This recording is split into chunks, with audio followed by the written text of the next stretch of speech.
భారతదేశంలో కావచ్చు, ఉమ్మడి ఆంధ్రప్రదేశ్లో కావచ్చు, గత చరిత్రలో ఇప్పటి వరకు ఏ రాష్ట్రంలో లేనటువంటి ఒక మూర్ఖ పరిపాలన, ఒక చేతగాని పరిపాలన, ఒక రండ పరిపాలన ఈ రాష్ట్రంలో జరుగుతుంది.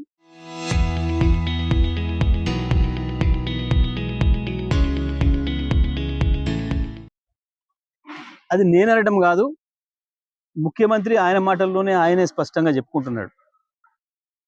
కాసేపేమో నాకు హిట్లర్ ఆదర్శంతోనే నేను హైడ్రా పెట్టినా, అక్కడ ఇరాన్లో, పర్షియన్ గల్ఫ్లో, ఇజ్రాయెల్లో ఎట్లయితే యుద్ధ ట్యాంకులతోని మొత్తం ఇండ్లు కూలి నాశనం అవుతున్నాయో ఆ పద్ధతుల్లో నేను హైదరాబాద్లో కూడా చేసినా చూడండి, పేదోళ్ళ ఇంటి ఎట్లా కూలగొట్టినా నాకు అధికారం ఇవ్వగానే అని చెప్పి ప్రకటించుకున్న ఏకైక పరిపాలకుడు ఈ ప్రపంచంలో ఈ ముఖ్యమంత్రిని చూస్తున్నాం.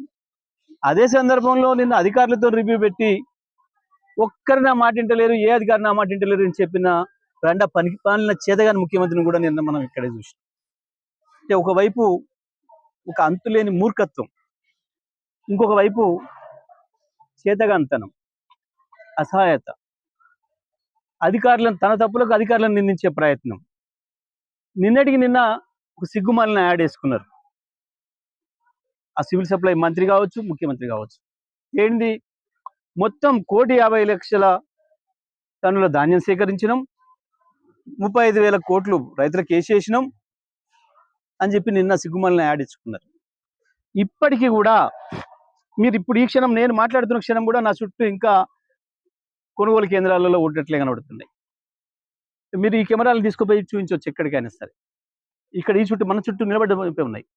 మీరు ఏ ఊరికి వెళ్ళి రైతులను అడిగినా ఇంకా కొంతమంది రైతులు మాకు ఒడ్లు పోసి చాలా కాలం అయింది, ప్రభుత్వం తీసుకుపోయి డబ్బులు రాలేదని చెప్తున్నారు. ఒకటే మాట, నిజంగానే రైతులకు మీరు డబ్బులు వేస్తే మళ్ళీ యాడ్ వేసుకునే పని ఉంది? మీ దగ్గర డబ్బులు తీసుకున్న రైతులే మెచ్చుకుంటారు కదా, యాడ్ వేసుకొని మీరు ఎందుకు జబ్బలు చేసుకొని సర్టిఫికేట్లు ఇచ్చుకుంటున్నారు?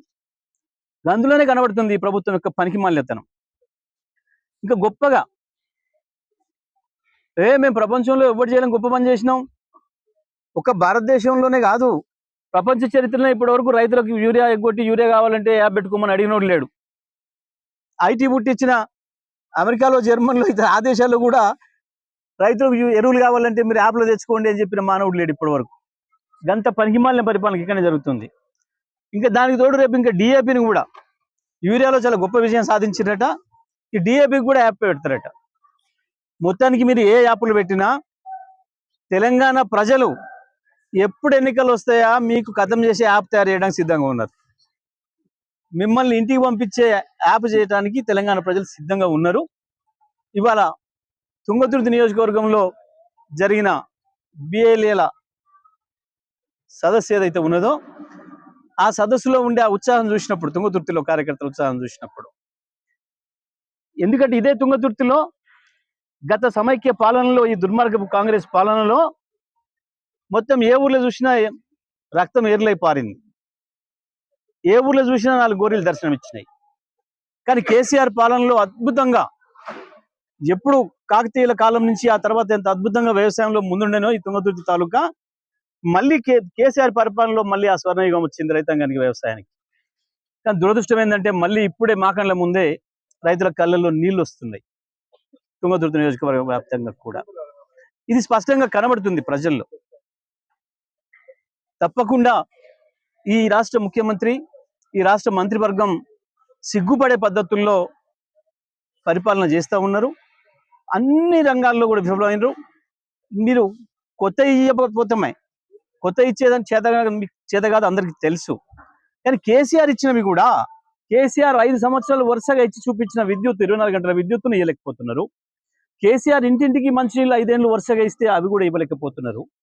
కేసీఆర్ హయాంలో వరుసగా 4 సంవత్సరాలు చెరువులు నిండి మత్తళ్ళు దుంకిన అలుగులు పోసినాయి. అనేక గ్రామాలలో చెరువులు అడుగులు చూడలే మేము 4-5 ఏళ్ల నుంచి. కానీ మళ్ళీ ఈ దుర్మార్గ పరిపాలన వచ్చిన తర్వాత మళ్ళీ ఎడారి కరువు పరిస్థితులు వచ్చినాయి. తప్పకుండా ఈ ప్రభుత్వం దానికి మూల్యం చెల్లించాల్సి వస్తుంది.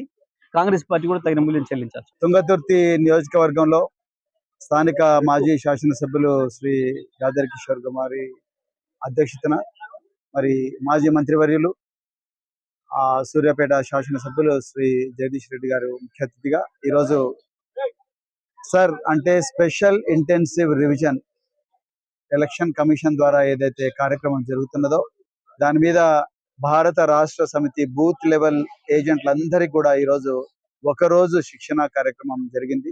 చాలా ఉత్సాహంగా ఉల్లాసంగా ఎంతో కుతూహలంతో ఎంతో గొప్ప అంకిత భావంతో మరి ఈ రోజు అందరూ కూడా ఈ రాష్ట్రంలో ప్రజాస్వామ్యాన్ని రక్షించాలని చెప్పేసి భారత రాష్ట్ర సమితి కార్యకర్తలందరూ కూడా ఇక్కడికి రావడం జరిగింది. మరి తెలంగాణ ప్రజలందరూ కూడా తెలవాలి, మరి కేంద్రంలో అధికారంలో ఉన్న భారతీయ జనతా పార్టీ, అదేవిధంగా ఇక్కడ మరి అధికారంలో ఉన్న కాంగ్రెస్ పార్టీ రెండు కుమ్మక్కై చేయని కుతంత్రాలు లేవు తెలంగాణ ప్రజలను దోచుకోవడానికి. ముఖ్యంగా వెస్ట్ బెంగాల్లో కానీ బీహార్లో కానీ మిగతా రాష్ట్రాల్లో ఈ సర్ పేరు మీద ఎన్నో ఘోరాలు జరిగినాయి. దాదాపుగా 6 కోట్ల ఓట్లు గల్లంతైపోయినాయి ఈ సర్ కార్యక్రమం వల్ల. మరి ఆ పరిస్థితి తెలంగాణలో కూడా వచ్చే ప్రమాదం ఉన్నది. అందుకొరకు ఇక్కడ ప్రజాస్వామ్యాన్ని రక్షించాలి. రాజ్యాంగంలో బాబాసాహెబ్ అంబేద్కర్ గారు రాసిన రాజ్యాంగం ద్వారా 326వ అధికరణ ద్వారా వచ్చిన ఓటు హక్కు ఏదైతే ఉందో ఆ ఓటు హక్కును ప్రతి ఒక్కరు కూడా కాపాడుకోవాలనే ఉద్దేశంతో మరి కేసీఆర్ గారి మార్గదర్శనంలో, అదేవిధంగా కేసీఆర్ గారి ఆదేశాల మేరకు మరి కేటీఆర్ గారి మార్గదర్శనంలో ఈ రోజు ఈ కార్యక్రమం జరుగుతూ ఉన్నది. మరి ఈ రోజు చాలా గొప్పగా మరి మునుపెన్నడూ జరగనంత గొప్ప రీతిలో ఈ రోజు తుంగతుర్తి నియోజకవర్గంలో జరిగింది. మరి వచ్చిన కార్యకర్తలందరికీ కూడా హృదయపూర్వక ధన్యవాదాలు. ఇదే మెసేజ్ ను మరి కార్యకర్తలందరూ కూడా గ్రామానికి తీసుకొని పోయి బూత్ లెవెల్ ఆఫీసర్స్ ఎవరైతే జూన్ 25వ తారీఖు నుంచి జూలై 24 వరకు జరగబోయే ఎన్యూమరేషన్ కార్యక్రమం ఏదైతే ఉందో ఆ ఎన్యూమరేషన్ కార్యక్రమంలో తప్పకుండా పాల్గొంటామని ఈ రోజు ప్రతినబూనారు. అదే విధంగా మరి ఎక్కడైతే బూత్ లెవెల్ ఆఫీసర్స్ ఎక్కడైతే బట్కాయిస్తారో అంటే వాళ్ళు అధికార పార్టీకి తొత్తులుగా మారి ప్రజాస్వామ్యాన్ని మరి నాశనం చేసే ప్రయత్నం చేస్తారో, ఓట్లను గల్లంతం చేసే ప్రయత్నం చేస్తారో అక్కడంతా కూడా బూత్ లెవెల్ ఏజెంట్స్ అందరూ కూడా అప్రమత్తంగా ఉండి ఓట్లను కూడా కాపాడుకోవాలి, అదేవిధంగా కొత్త ఓట్లు కూడా నమోదు చేయాలని చెప్పేసి కూడా ఈ సందర్భంగా మరి ఆదేశాలు ఇవ్వడం జరిగింది. అదేవిధంగా మరి గతంలో జరిగినట్టుగా చాలా కుట్రలు జరిగినాయి. ఆ కుట్రలన్నిటి కూడా మరి గమనిస్తూ ఒళ్ళంతా కళ్ళు పెట్టుకొని అప్రమత్తంగా ఉంటూ ఈ 3 నెలలు కూడా కంపల్సరీ అప్రమత్తంగా ఉండాలని చెప్పడం జరిగింది. ముసాయిదా ఓటర్ లిస్టు వచ్చిన తర్వాత కూడా ఎవరికైతే మరి ఓటర్ లిస్ట్ లో పేర్లు లేవో వాళ్ళందరికీ కూడా నోటీసు వచ్చే విధంగా మరి వాళ్ళందరూ కూడా ధృవీకరణ పత్రాలు పట్టుకొని పోయే విధంగా మరి చేయి ఉండాలని చెప్పేసి ఈరోజు బూత్ లెవెల్ ఏజెంట్స్ అందరికి కూడా మరి వివరించడం జరిగింది. అన్నిటికన్నా ముఖ్యంగా బూత్ లెవెల్ ఆఫీసర్స్ కి ఇచ్చిన ప్రతి పేపర్ కూడా అక్నాలెడ్జ్మెంట్ తీసుకొని జాగ్రత్తగా భద్రపరచుకోవాలని చెప్పడం జరిగింది. చివరిగా ఒక మాట, మరి కాంగ్రెస్లు బీజేపీలు ఈ ఓట్లను చోరీ చేయడంలో, సీట్లను చోరీ చేయడంలో సిద్ధాస్తులు కాబట్టి వాళ్ళ కుట్రల పట్ల ఎప్పుడు కూడా అప్రమత్తంగా ఉండాలని మరొక్కసారి వాళ్ళందరికీ చెప్పి, ఎవరైతే ఇలాంటి ఓట్ల నేరాలు కట్టే ఒకటే వ్యక్తికి 2 ఓట్లు దొంగ ఓట్లు రిజిస్టర్ చేయించడం ఇవన్నీ చేస్తారో పీపుల్స్ రిప్రజెంటేషన్ యాక్ట్ ప్రకారము 1950 ప్రకారము సెక్షన్ 17 సెక్షన్ 18 ప్రకారము వాళ్ళు 1 సంవత్సరం జైలు శిక్ష అనుభవిస్తారు. ఎవరైతే బూత్ లెవెల్ ఆఫీసర్లు వాళ్ళ డ్యూటీ సరిగా చేయకుండా మరి అధికార పార్టీకి తొత్తులుగా వ్యవహరిస్తారో వాళ్ళ మీద కూడా డిస్ట్రిక్ట్ ఎలక్షన్ ఆఫీసర్ కు ఎలక్షన్ కమిషన్ కంప్లైంట్ చేసే విధంగా మరి బూత్ లెవెల్ ఏజెంట్స్ అందరినీ కూడా అప్రమత్తం చేయడం జరిగింది. మరి అవకాశం ఇచ్చిన స్థానిక మాజీ శాసనసభ్యులు కిషోర్ కుమార్ గారికి మరొకసారి హృదయపూర్వక ధన్యవాదాలు.